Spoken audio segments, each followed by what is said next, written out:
Good afternoon, everyone, and welcome to Veranda Learning Solutions Investor Call hosted by Goinda Advisors. This call comes at a pivotal moment for Veranda Learning Solutions as the company advances its Veranda 2.0 strategy to strengthen the capital structure, sharpen business verticals, and unlock deeper value for shareholders. Two significant milestones have recently been achieved. First, the strategic demerger of the commerce vertical has been completed and will be called JK Shah Classes Limited. This vertical, comprising JK Shah Classes, BB Virtual, Nakkar Institute, and Tapasya and other managed schools, has emerged as India's leading platform for commerce test preparation segment, reducing minorities within the sector as well. Following the demerger, the entity will operate independently with the shareholders of Veranda will get mirror shareholding in the newly listed company. This structure positions the commerce entity as debt-free, asset-light, and focused on growth and margin expansion, while unlocking direct value for investors. Second, the company has successfully concluded its maiden QIP, raising 357 crores, supported by prominent institutional investors. Approximately 87% of the proceeds have been allocated to repay high-cost debt, rendering the commerce vertical debt-free and significantly reducing debt in non-commerce verticals too. The balance is earmarked for investments in core verticals, operational efficiencies, and technology integration to strengthen the overall business foundation.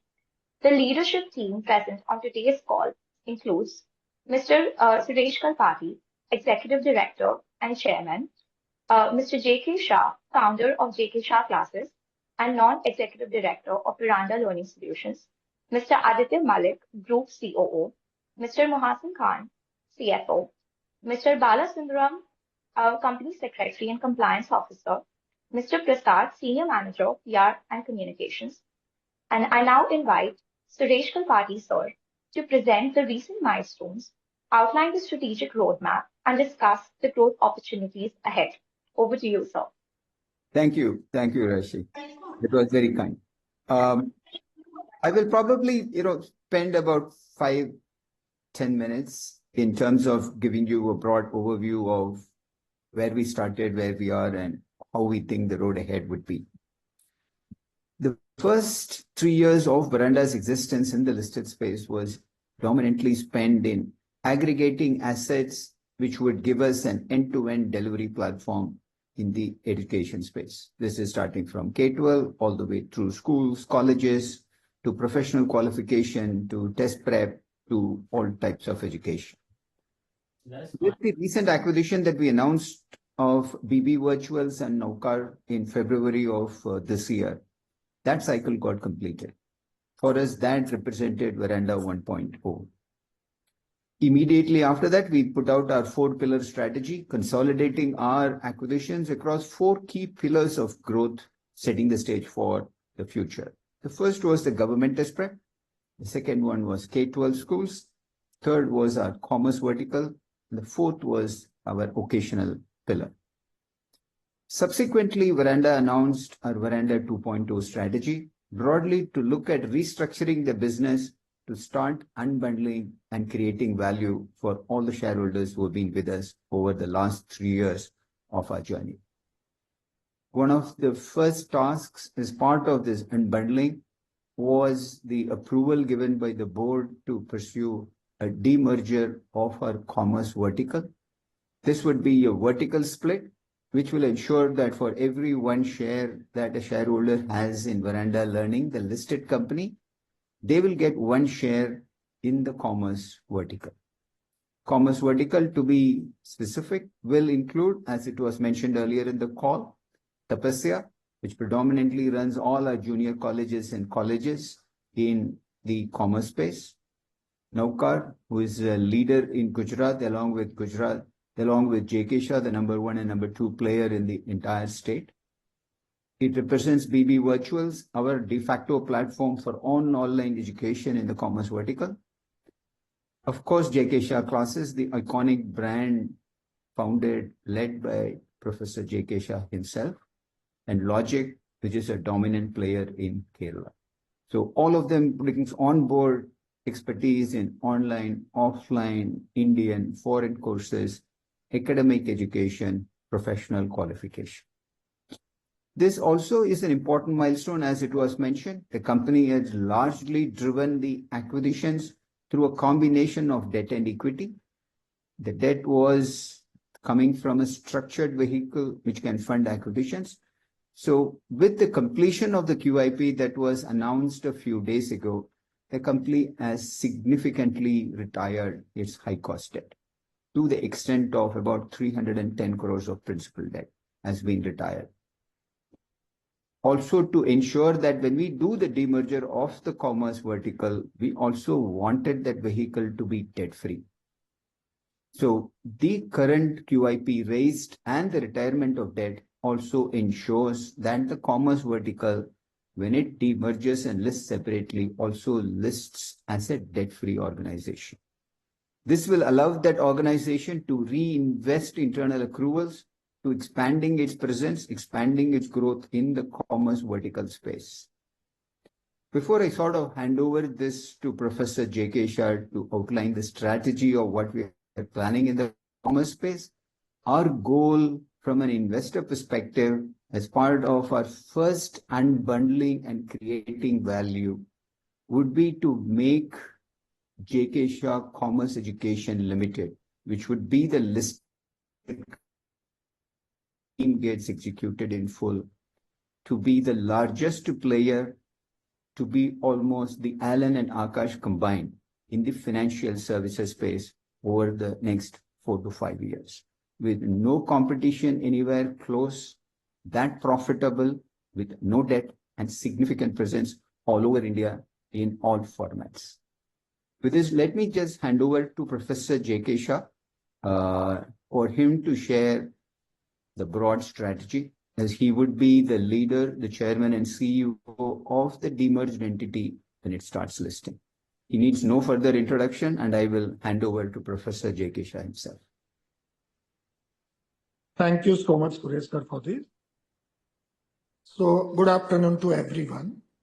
As Sureshkar has already outlined to a great extent, this is a wonderful vision, and all big brands which Veranda owns currently in commerce space are now coming under one umbrella.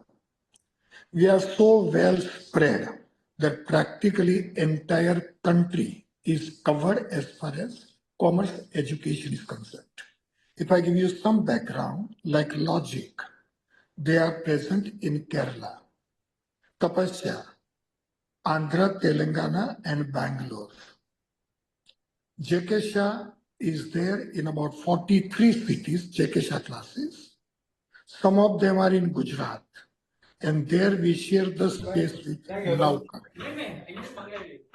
So, and in Gujarat, students are not only from Gujarat.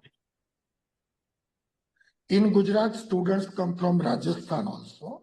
So practically, J.K. Shah classes and Nauka put together would be able to share Rajasthan market very well. As I told you, as far as face-to-face space is concerned, JKS is there almost everywhere. Somewhere with Tapasya, somewhere with Logic, somewhere with Naukar. And as Suresh rightly said, BB Virtual is our online vehicle which will reach out to every who can corner where face-to-face coaching may not be possible.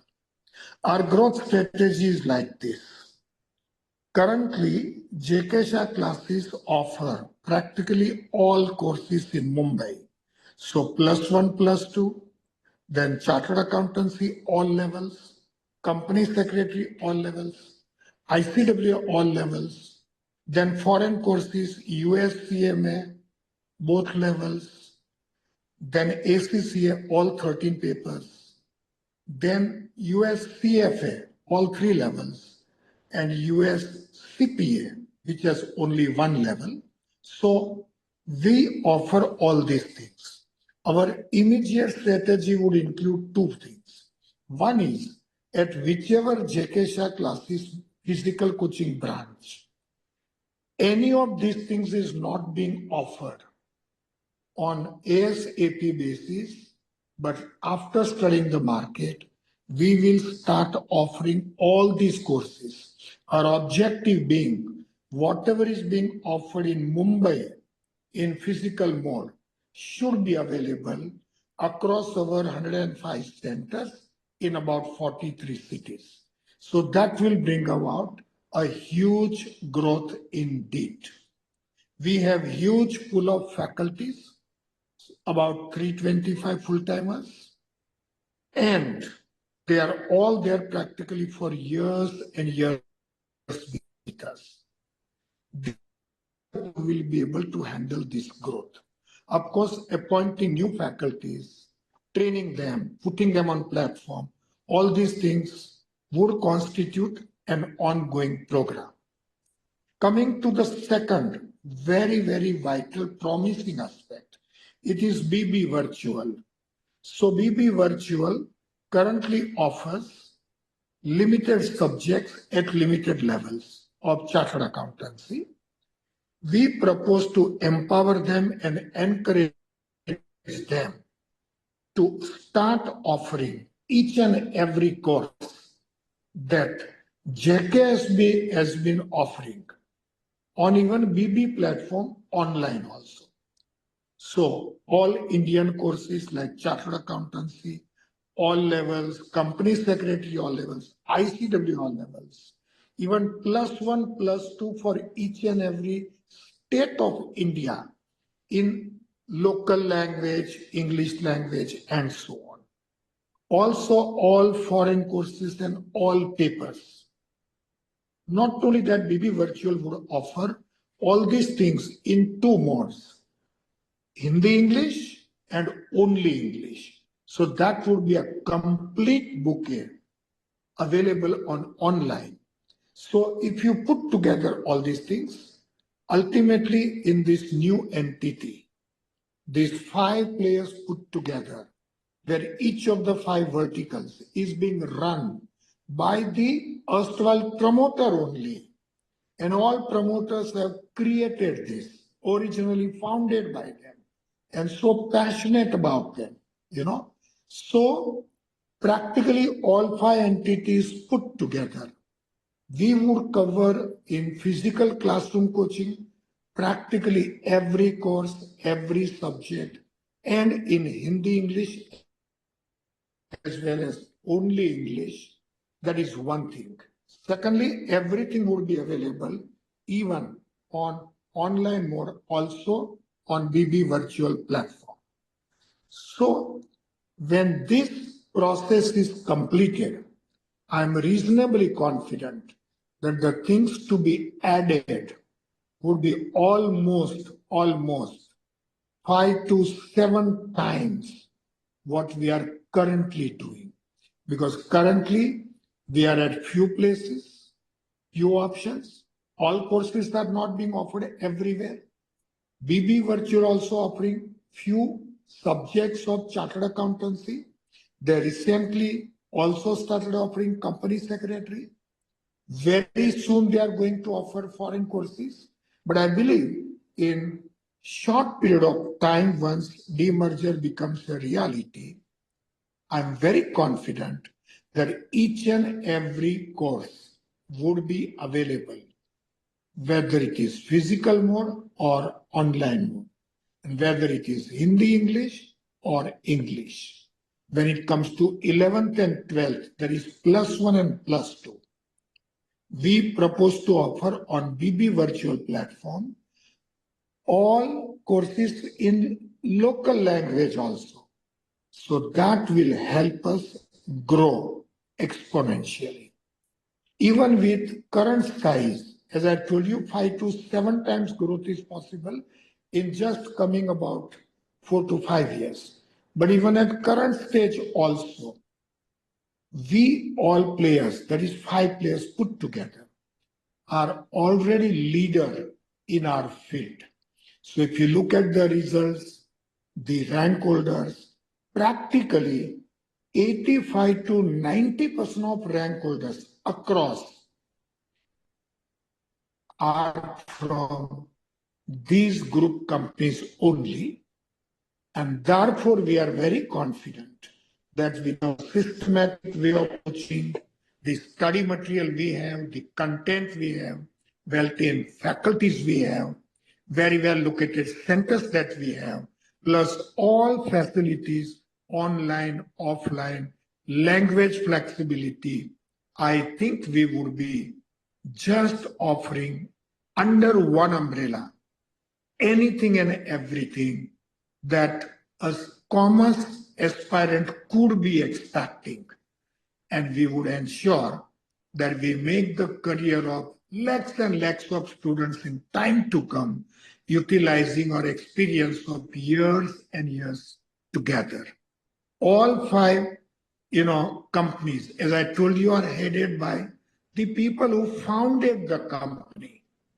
And the age group of these promoters range from 36 to 66. So each one brings a particular kind of unique experience. And that is what will be the lifeline of this new vertical. We propose to offer very affordable but quality education, which would be result oriented. And just as JKSA has been there for exactly 42 years, we completed about 10-15 days back. Same way we have Logic, so more than 21 years. Tapasya also more than 22 years. Naukar about 28 years. And BB Virtual, the youngest player, but very effective indeed. Also, they have been there for about 10 to 12 years. So when you put together all these things, it really makes us a unique company, the only company in this space exclusively focused on commerce education only, nothing more, nothing less. But when it comes to commerce education, practically anything and everything that we propose to offer. If I specifically talk about JKSA classes, yes, I founded it way back in 83, 42 years. I continue to play a role of, giving the vision, strategic role, and so on. But currently the team is headed by youngsters. Vishal and Pooja, my son and my daughter, are both chartered accountants. And having experience post-qualification, both are chartered accountants, and post-qualification experience of, in one case, 7 years, and in other case, 8 years. So they have seen me working through all types of circumstances, most prominent, the COVID and onwards. That means they have seen good time, tough time, and therefore very well placed, to take it forward. BB Virtual Bhavar Purara sir, also very, very young, 36 years. And the other three, our very invaluable partners like Sridhar sir, a chartered accountant, and having huge experience in this field and running this for around 22, 24 years, I believe. So, Hitesh Bhai of Naukar, you say, or Santosh sir and Biju sir of Logic, you say, they come with rich experience. Hitesh Bhai and Biju sir are also chartered accountants. So practically all qualified people, Santosh sir is CMA qualified. So all qualified people, all people who founded the organization, very passionate about it, created this organization, and have burning desire to take it to the next end. This vision was of Suresh sir. We have all been behind him to give shape to this vision, and I think now we are well placed to take off once, the compliance and other things are done. All in all, I would say a unique company, very passionate about delivering the goods, and run by the people absolutely well placed to run. And since there is so much scope, so much to be done, I think with our ecosystem that we are creating, we will be able to deliver much more than what people think we can deliver, or we ourselves have made the estimates. But I'm reasonably confident we would over deliver on every front. So, Suresh sir, once again, thank you so much for this opportunity. And that is from my side. Thank you.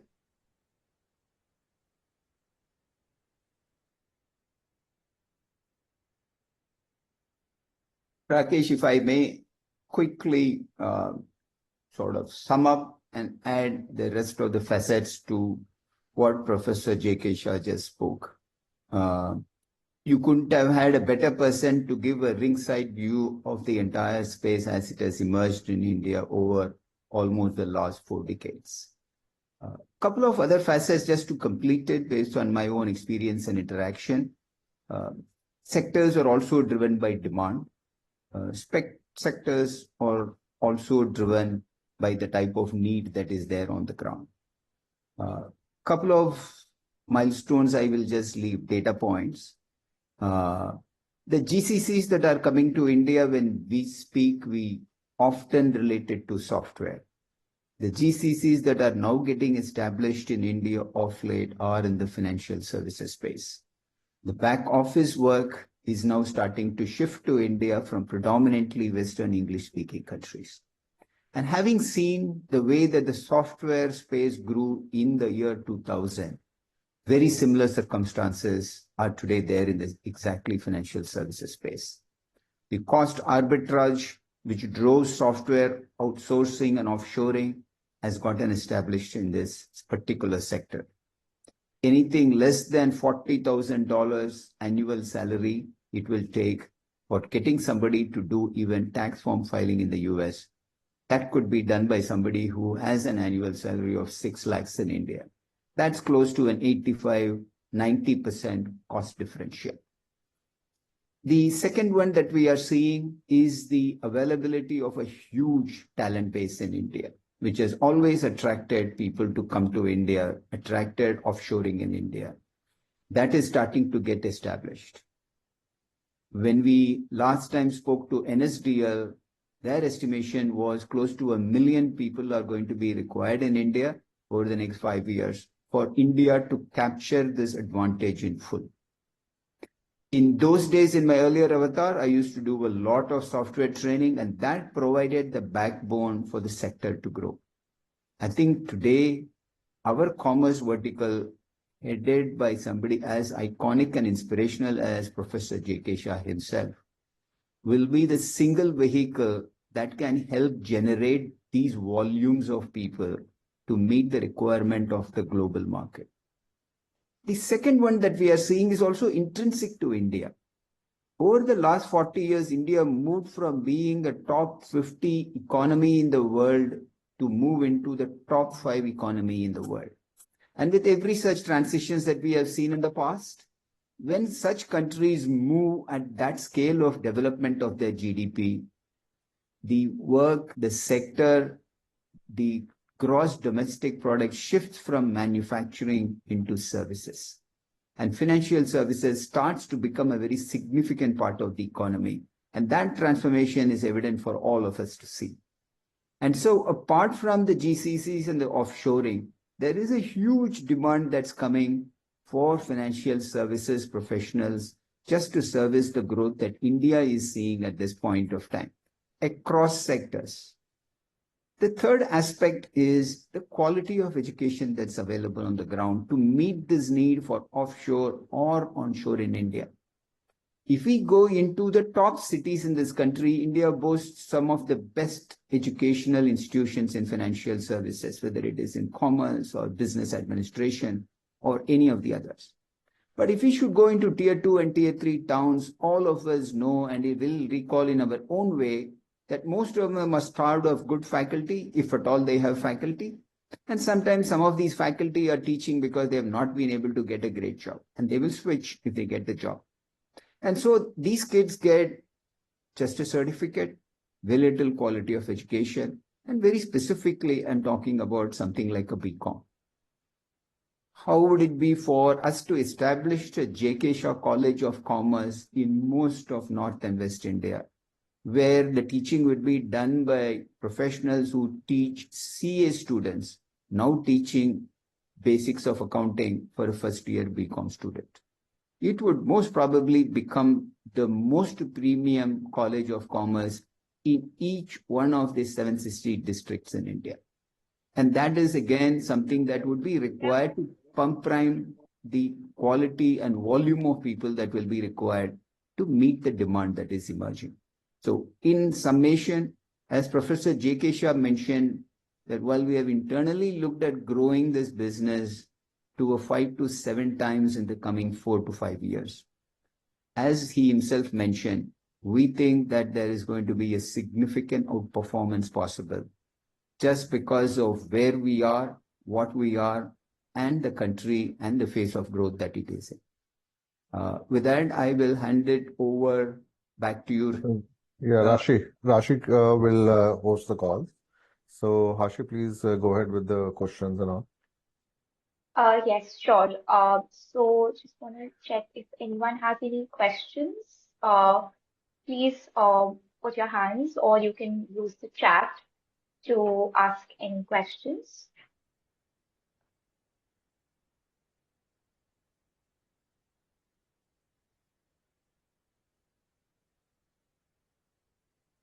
Right.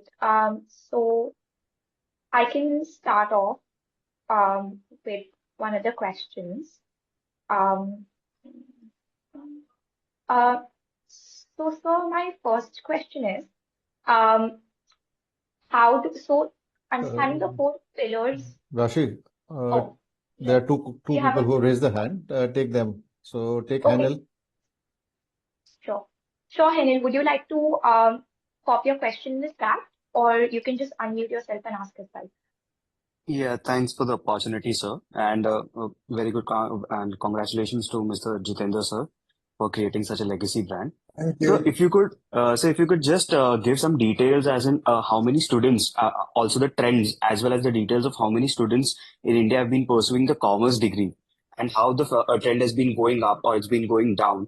And even in the commerce category, how many have been inching towards the professional courses such as CA, CS, CFA, CP, etc. So that would be helpful. And when we say that we need, there is a huge demand for GCCs, especially in the finance part, where there are probably Indians who deal with, foreign accountings. Say a US CPA graduate in India is probably dealing with companies based out of US, probably for, say, Indian companies with subsidiaries there, or professionally providing services there. So how do you see that sector, across the entire world, given that the cost of employment there is significantly high compared to India? So some statistics would definitely help us. So the first point, the total number of commerce students, I don't think I would be having that statistic handy right now. But if you look at the other sectors like science and what is happening, you can well see in time to come number of people joining commerce would go on increasing like anything. Nothing against science, but since there is entry barrier and there are limited number of seats. Other things people know, we don't need to say more about science, but in time to come, the number is going to multiply like anything for commerce. That's number one. Number two, the people coming once in commerce, chartered accountancy, etc. The biggest plus point is cost-effective course. Today, chartered accountancy, including coaching class fees and examination fees, in all would cost not more than 2.5 lakh rupees. And if you count the stipend that student will get during articleship, then effectively student comes out with a profit without incurring any out-of-pocket cost. So considering all these things plus job opportunities, I'm reasonably confident number will increase. The market size, therefore, is going to expand like as far as chartered accountancy numbers are concerned. Sometimes the registrations would increase, sometimes it would fall. depending on the institute's policy, the result, those things keep on changing. But if what we hear is right, like ICI President last year said, in 2 decades, about 30 lakhs chartered accountants would be required. This is as against around 5 lakhs that we currently have in 76 years after the institute was formed. So in 76 years, we have about 5-6 lakhs. And in next 2 decades or so, in all 30 lakhs, you can well imagine the demand. As for foreign courses, the advantage of foreign courses is they are relatively simpler, easy to get through, better results. So the people who feel that chartered accountancy, they may not want to put so much time, or they do not want to go through such tough exams, I think they will have the other option also of ACCA or USCMA, CFA, CPA. If you see CPA, for example, just one level exam, only 4 papers, largely multiple choice questions, and student can appear at a time just for 1 paper. And in every quarter out of 3 months, in 2 months, you get to sit in the exam. And now the exam is being held not just in America, but in so many countries, India included. The outsourcing work, your third part, is increasing like anything in India. You can see cities like Ahmedabad becoming hub now. So number increases. So number of people wanting to get such type of qualifications should also go up. So all in all, I think it's very encouraging statistics. It is going to be, though I do not have exact numbers of registrations across the country. Thank you for your question. So thanks a lot for the detailed answer. So also, if you could also explain, I mean, how would the synergies work between the 5 brands? So are we present in all the states where majority of the applicants are doing the multiple courses, or do you see any other particular geographical areas within your existing states, as well as, I mean, probably new states where you would want to enter? And do you see places, so JK Shah is, classes are there probably in Gujarat also, and you've got the Navkar Institute there too. So, I mean, do you see shutdown of some centers and opening up bigger centers? So some cost synergies there, as well as on the, I mean, the cost staffing part also, if there are any further synergies there. Yeah. So luckily, the 5 players, see, first of all, 4 are on one side physical coaching, and 1 is on the other side online coaching. So naturally, we are complementary to each other. Also, in time to come, my own thinking is that perhaps the hybrid, form of teaching, that is the online, but partly even offline, then it is so easily possible that BB Virtual can offer online courses with offline center facilities also across the country. So these 4 centers on one side, 4 organizations on one side and BB Virtual on the other side, I see perfectly made for each other. Coming to 4 players on physical. So you can see Kerala. None of the 3 is in Kerala. Except, so only player in Kerala is Logic. But Logic is not there anywhere else except Kerala. So again, complementary. But Logic will carry JK Shah classes there at some of the places for offering CA courses. Coming to Tapasya, they are predominantly in Andhra, Telangana and part of Bangalore. But they are basically into +1/+2. Whereas JK Shah classes in Bangalore are only for professional courses. So same thing stated differently, I would say, output of Tapasya would become input for JK Shah classes in Andhra, Telangana and Bangalore. So once again, I can say made for each other. As for Navkar and JK Shah classes, we both are present practically in the same market. Though Navkar is only in Ahmedabad, whereas we are in 10 cities of Gujarat, but Ahmedabad is the now center of all activities. People from across Gujarat and Rajasthan come there.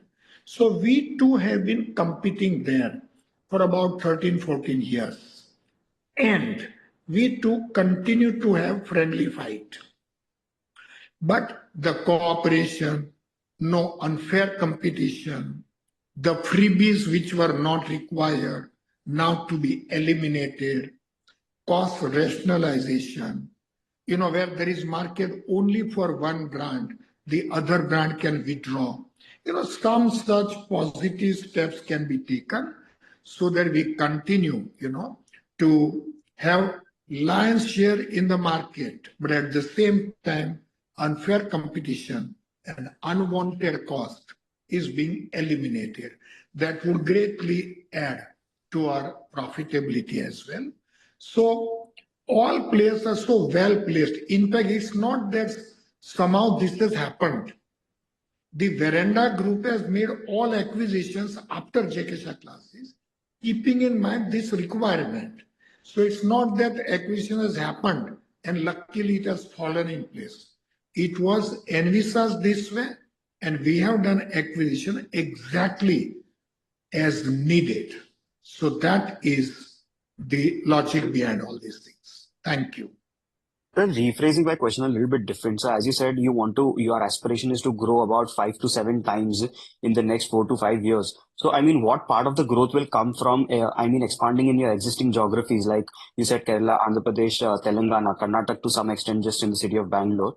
Maharashtra and Gujarat is more or less covered. And probably you said you would even want to enter into Rajasthan.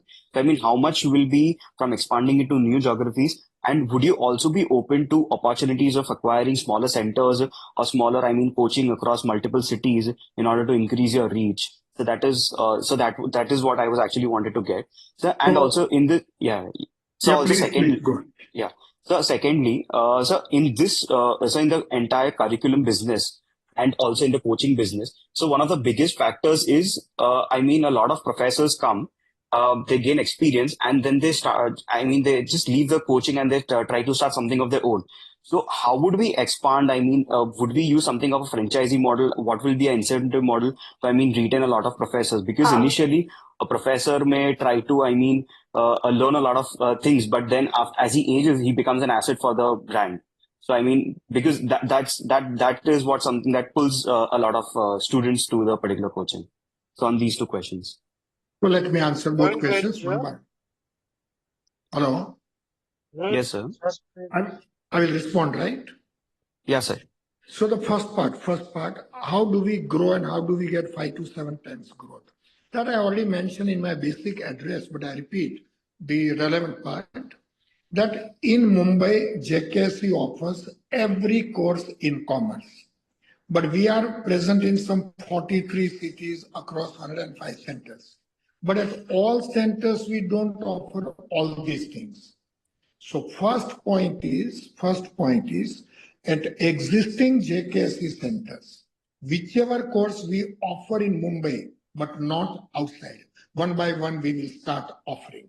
For example, we started offering USCMA, ACCA, and Company Secretary and ICWA at Ahmedabad, Baroda, which we were not doing previously.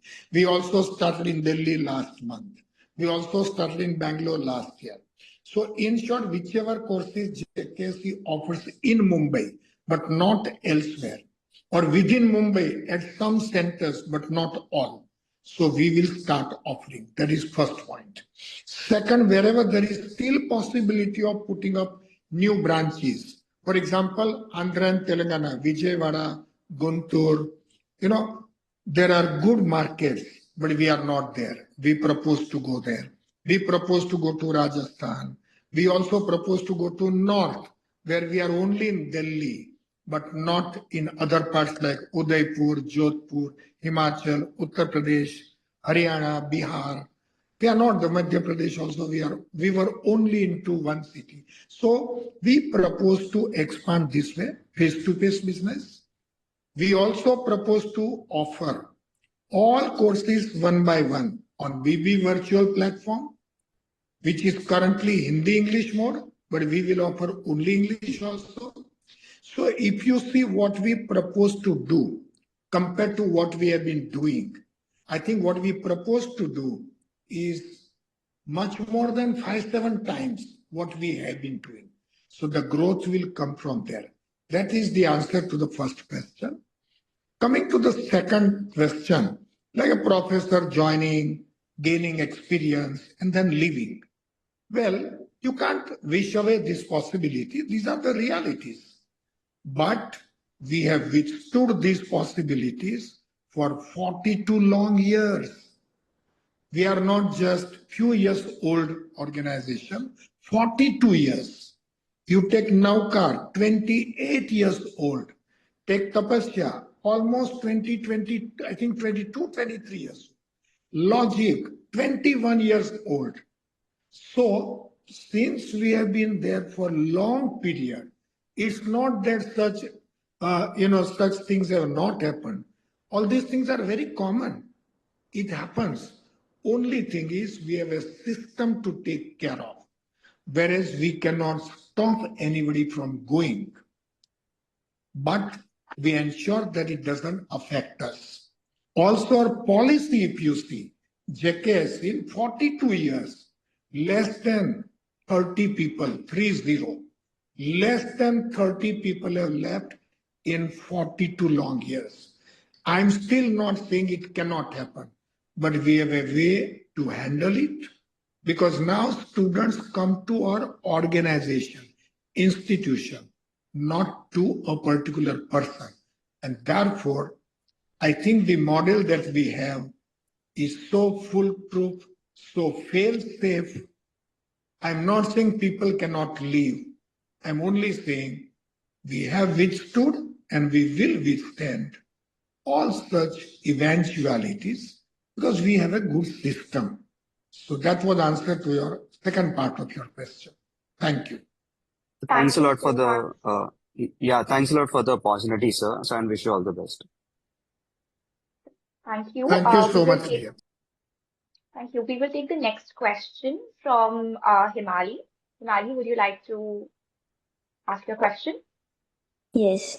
Hello. So I have a question to JK Shah, sir. So from today's presentation, you have projected 136 CR for EBITDA for the commerce segment for FY26. I know that this is a very conservative figure, but could you please give some optimistic figure which might look under the best case scenario? Well, I wouldn't like to risk anything more than what we have suggested.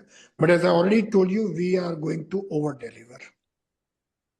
I'm happy that you are saying that it is very conservative. It is conservative. Okay, sir. Thank you so much. Thank you. Thank you. The next question is from Saurabh. So he's saying, what is the current revenue and PAT of commerce business at the moment? So I'll take up this. Yeah. So last year, pro forma numbers were at adjusting to BB and everything was 281 and a EBITDA of 100 CR. And I think we have projected, I think the conservative, what we are trying to achieve is 344 on the top line with EBITDA of 136. And also I can see Saurabh asking debt level in the commerce vertical after this demerger. There'll be, once demerger happens, it will be a debt-free entity. So when the listing happens, the commerce will go as a debt-free entity with entire funds available for its disposal. So that's how we are projecting it to. And other verticals, I can see one question. I think the other vertical carry a debt of 125 from external and promoters have given a 70. So this will be funded from the internal accruals of the company and there are steps to be taken over the tenure to reduce it. Hope Saurabh, that will answer the question.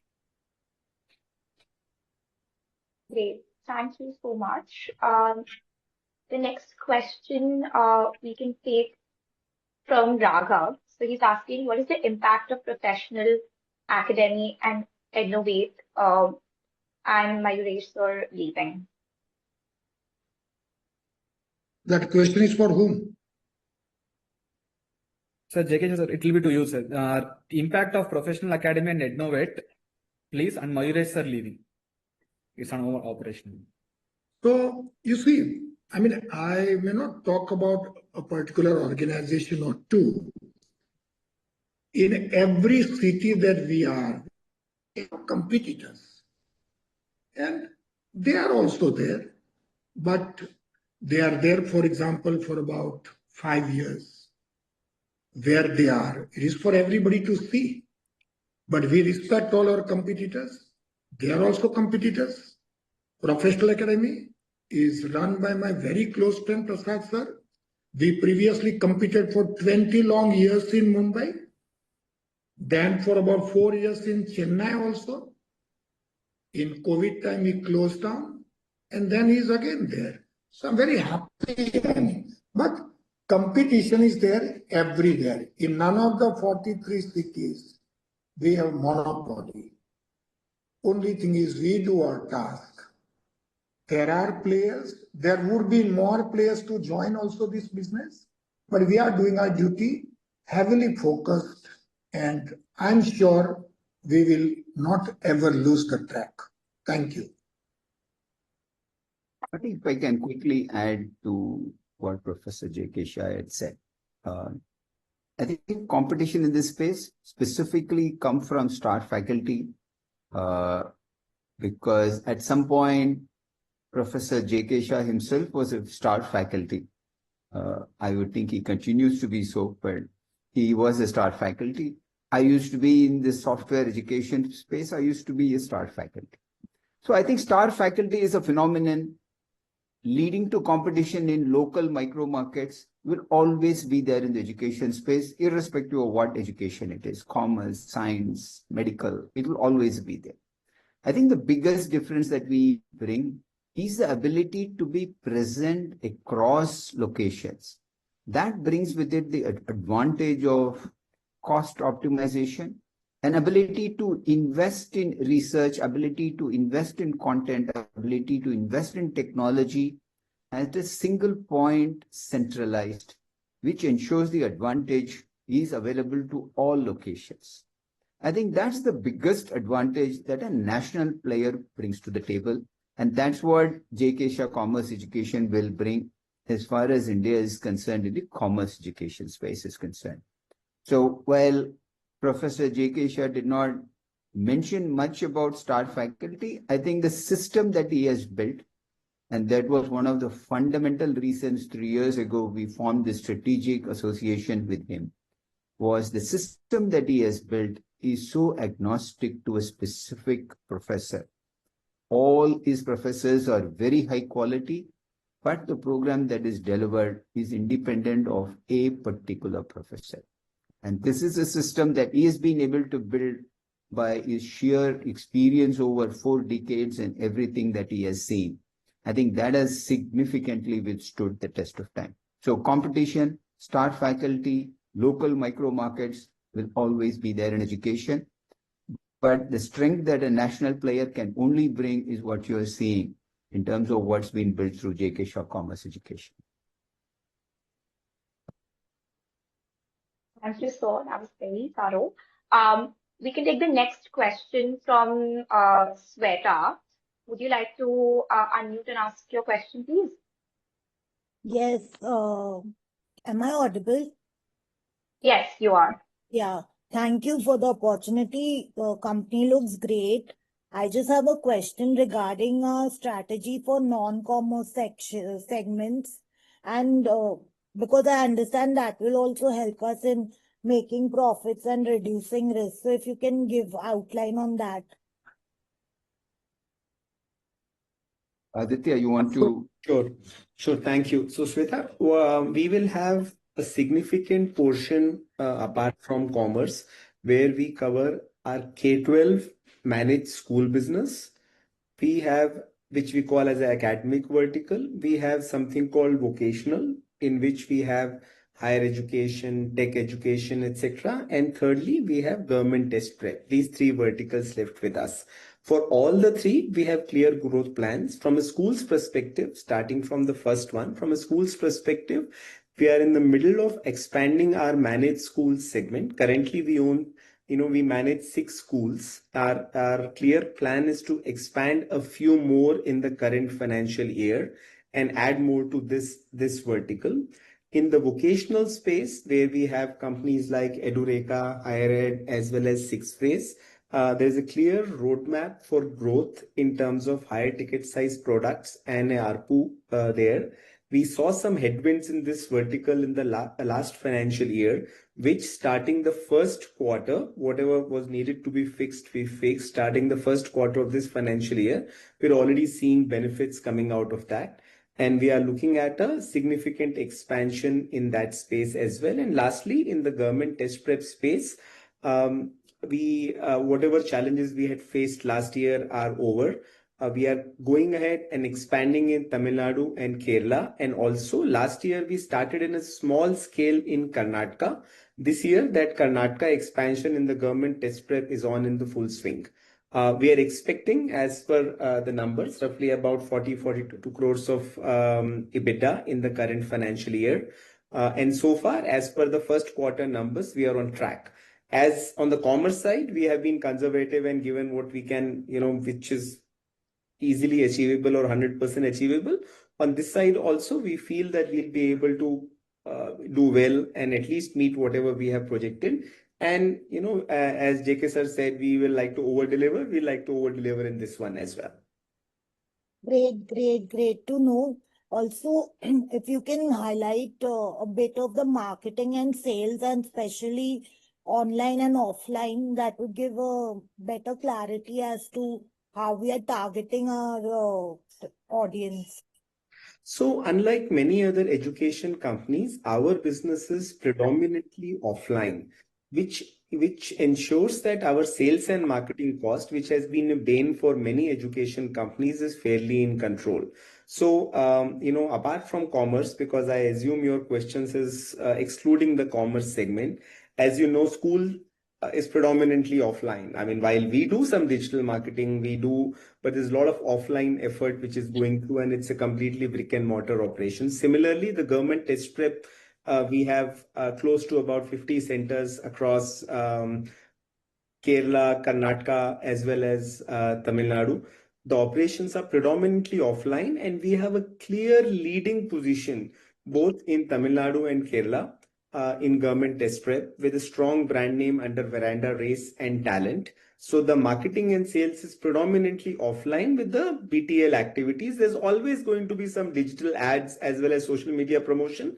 But the cost from a marketing perspective, which worries many people in terms of the sales and marketing cost that causes the burn, is not there in that as well. In the vocational segment, we have two players, which is in the higher education space and tech space, Veranda Higher Ed and Edureka, where we have online, we are predominantly online and are targeting working professionals. There also our sales and marketing is completely under control. Both the players are cash positive in terms of EBITDA on collections, as well as at the same time, both are running EBITDA positive as we speak. Third one, Sixth Phase, which does campus-in-campus operations, is completely offline. We work with universities and colleges across the country. Classes are run inside that, and the sales and marketing is completely offline. So to summarize from your questions perspective, our sales and marketing in these verticals is predominantly offline with a little bit of online piece, and that is why our sales and marketing as well as our unit economics is fairly positive. Okay, thank you so much and wish you all the luck for this. Thank you.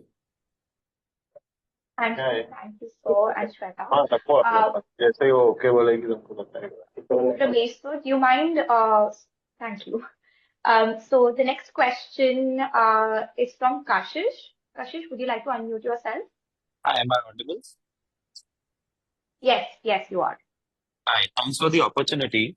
My first question is on this residual stake buyout, which we have to do across various companies. What do you see any further dilution which you need to do to acquire these stakes, or this could be largely managed through internal accruals or debt? Mohsin, you Yeah. wanted to? Yeah, well taken. Hi, Kashish. So the residual stake, I think we have disclosed in the market today's presentations. I think that was to be more open about the relevant deferred considerations payout. The deferred residual stake buyouts are structured in a way such that the future we need to buy out that, and the model has been programmed in such a that internal funds will be available for the usage of payouts of the deferred consideration. To answer, there will be no dilution. There is no further debt which will be required for the buyouts. So internal funds will be sufficient, self-sufficient to the purchase. Great. So, when do you expect to go completely debt free? And commerce will be debt free, right? When it comes to the parent entity, Yeah. can you highlight like when do you expect to be debt free? FY 27, 28? Any sort of rough timeline on that front? You are okay with commerce being debt free by this already? We'll be doing it. Yeah. Your non-commerce you're asking. As non-commerce, Aditya was mentioning the previous query where we are developing the other segments, growth projections, bringing it to a next level. So over the time, once the funds are accumulated, we'll be able to make it debt free also. As of now, we are keeping it alive. Let the internal funds accumulate from the non-commerce and go for it. Suresh sir, you were saying. I think is to answer whether it is in the commerce or on the non-commerce business that gets listed. We don't see any dilution that is required, whether to buy out the residual stake or to reduce the debt. I think in the commerce, it's debt free. So there is no requirement. The requirement of the cash is only to buy out the future stake. As Mohsin had mentioned, the cash flows generated from the operating business indeed would be more than sufficient to pay for the entire buyout whenever it happens in the future years. As far as a non-commerce business is concerned, the idea first would be to refi the high cost debt that we are currently carrying with a very low cost debt and ensure that the operating cash flows are sufficient to pare down the debt as we start building out the business. So no dilution is expected in both the businesses, and we don't see a reason to accumulate any further debt except to use operating cash flows to pay down the debt or to use it to buy out the residual stake. Great, that's really helpful. Second question is on the cash flows front. So in today's presentation, you have given the EBITDA breakup of both the entities, and I know there's a lot of lease liability as well, which I mean there is cash outflow and also there is more of accounting thing. If you can give me a rough range of what sort of cash flow from operations do we expect as percentage of EBITDA going forward? Mohsin, you want to take it? So the EBITDA which we are looking at, since the debt being the debt-free entity, Kashish. So since we are signed period, we can't say, but what we are expecting is that there'll be only PAT coming. There is no depreciation of that. Finance cost is very less, the balance debt. So the every operating cash flows will be available for the usage. So the tax amount alone will be going through, remaining will be available for the usage. In the commerce division, you're saying? Yes. And in the non-commerce? Non-commerce, there is a debt of 120 where the interest are 18%. So Yeah. high. So that's fair to assume. I'm not asking for any numbers, just that the EBITDA which we are generating, significant portion of that will be translating into operating cash flows. Yeah. Debt payment and taxation is separate, that's fine. But the cash flow generation, if you can give me a percentage, how much would be a rough range for this cash conversion as percentage of EBITDA? Let me answer that. So given the nature of the business, except for two specific parts of a business, most of the time it is collected in advance. Whether it is in the K-12 managed school business or in test prep or in professional qualification where we are providing coaching, almost always the money is collected in advance. In the case of Sixth Phrase, where we work with colleges, where we do have a payment cycle, so it is 60, 75 days average. In Edureka, where we provide software training for companies like TCS, the World Bank, ICICI, many of our customers, again, it's a B2B relationship where there is a receivable maybe for 30, 40 days. Beyond that, in almost all the businesses that we are engaged in, the money is usually collected in advance. So without going into specific numbers, when I look at, for instance, this quarter, I usually track a number internally, which is EBITDA on collection. Rather than EBITDA on booking or EBITDA on revenue recognition, I look for EBITDA on collection. Our EBITDA on collection is usually ahead of our EBITDA on revenue recognitions because the money is collected in advance. So the EBITDA that we show probably is at the same level as available in cash. Sometimes the cash that we collect, net cash we collect, is probably ahead of the EBITDA that we report. Right, because I was seeing the cash flow from last 3 years, they were quite healthy. Otherwise, if you look at the console numbers, it's shows a distorted image because of the high depreciation amount. So that's why I wanted to check on that. So it would be mostly converted into CFO. Great. Yes. Understood. That's helpful. Thank you so much. Great. Thanks, Kashish. The next question we can take, in the interest of time, is from Prerit. So, what about the nursing business, which was going to generate huge revenues? What was it again? So the question is about the nursing business, that it was going to generate huge revenues. So, Prerit just wants us to expand on that a little bit. Aditya, you want to take it? Sure. So, as we had spoken few months back, we have a complete plan ready for nursing business, where we have done the partnerships, all the things were aligned. Just we had put it on pause for some time, ensuring that our QIPs and our focus on demerger of commerce vertical and whatever other actions we need to take, we would do that first, so that we have a focus on our core business before we enter something new. For that reason, we have just put a pause on that business for now, and at an appropriate moment in the near future, we will, as these things settle down, we will go back to reinitiating that. For now, we continue, we know that nursing market is a huge market and it's going to remain that for next couple of years. Just that we wanted to make sure that all our current actions, what we are taking, are focused and completed before we jump into any new business line. Great. Thank you, sir. So we'll take the final question from Umang. So, how many new schools under K-12 are we targeting on to achieve by the end of this financial year? I'll take that, Suresh. I can take that. So, we are targeting 2 to 3 new schools under a asset-light model in the current financial year, as we speak, and we are going to do that predominantly in the southern region, mostly in Tamil Nadu, as part of our densification strategy on the K-12 managed services segment. Okay, great. Thank you, sir. So we will just wrap up with Praveena's question, which is, so what is the projected revenue EBITDA for FY25 and 26 post-acquisition? Please. Mohsin? Yes, sir. Sorry, can you want consolidated numbers, how it is?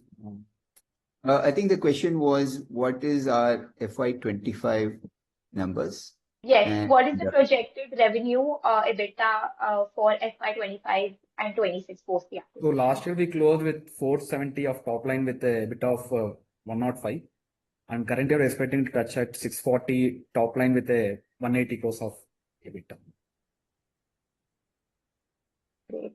Thank you so much. So we are 10 minutes over already. So any other questions, you can contact us at Goendia Advisors, and we will ensure that your queries are answered.